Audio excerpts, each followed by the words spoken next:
When they came to the disciples, they saw a great crowd around them, and some scribes were arguing with them. When the whole crowd saw him, they were immediately overcome with awe, and they ran forward to greet him. He asked them, "What are you arguing about with them?" Someone from the crowd answered him, "Teacher, I brought you my son.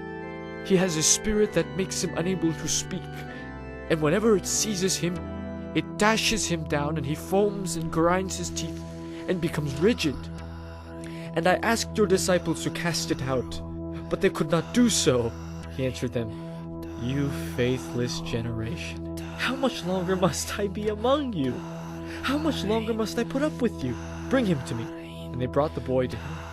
When the spirit saw him, immediately it convulsed the boy, and he fell on the ground and rolled about, foaming at the mouth. Jesus asked the father, "How long has this been happening to him?" And he said, "From childhood. It has often cast him into the fire and into the water to destroy him.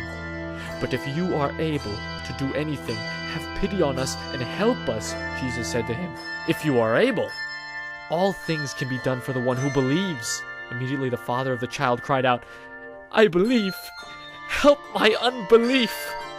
When Jesus saw that a crowd came running together, he rebuked the unclean spirit, saying to it, "You spirit that keeps this boy from speaking and hearing, I command you, come out of him and never enter him again." After crying out and convulsing him terribly, it came out, and the boy was like a corpse, so that most of them said, "He is dead."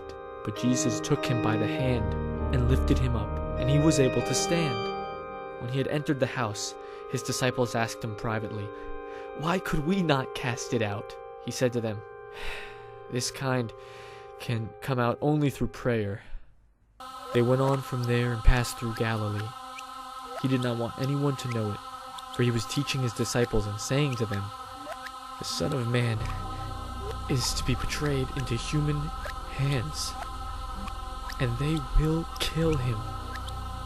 And 3 days after being killed, he will rise again."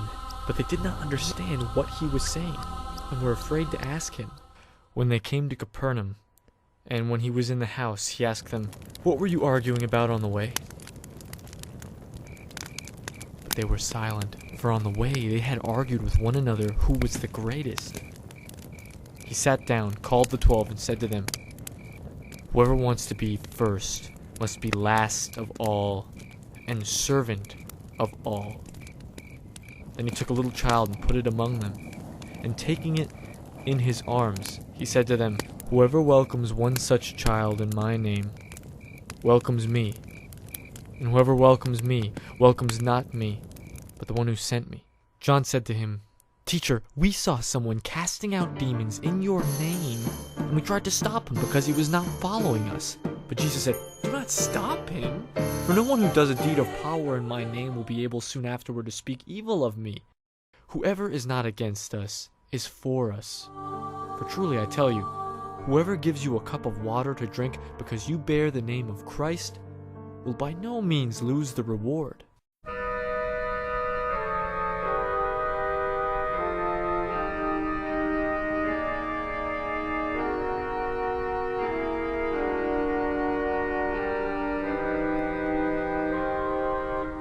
If any of you put a stumbling block before one of these little ones who believe in me, it would be better for you if a great millstone were hung around your neck and you were thrown into the sea. If your hand causes you to stumble, cut it off. It is better for you to enter life maimed than to have 2 hands and to go to hell, to the unquenchable fire. And if your foot causes you to stumble, cut it off. It is better for you to enter life lame than to have 2 feet and to be thrown into hell. And if your eye causes you to stumble, tear it out. It is better for you to enter the kingdom of God with 1 eye than to have 2 eyes and to be thrown into hell, where their worm never dies and the fire is never quenched. For everyone will be salted with fire. Salt is good, but if salt has lost its saltiness, how can you season it? Have salt in yourselves, and be at peace with one another. He left that place, and went to the region of Judea, and beyond the Jordan. And Crowds again gathered around him, and, as was his custom, he again taught them. Some Pharisees came, and to test him they asked, "Is it lawful for a man to divorce his wife?" He answered them, "What did Moses command you?"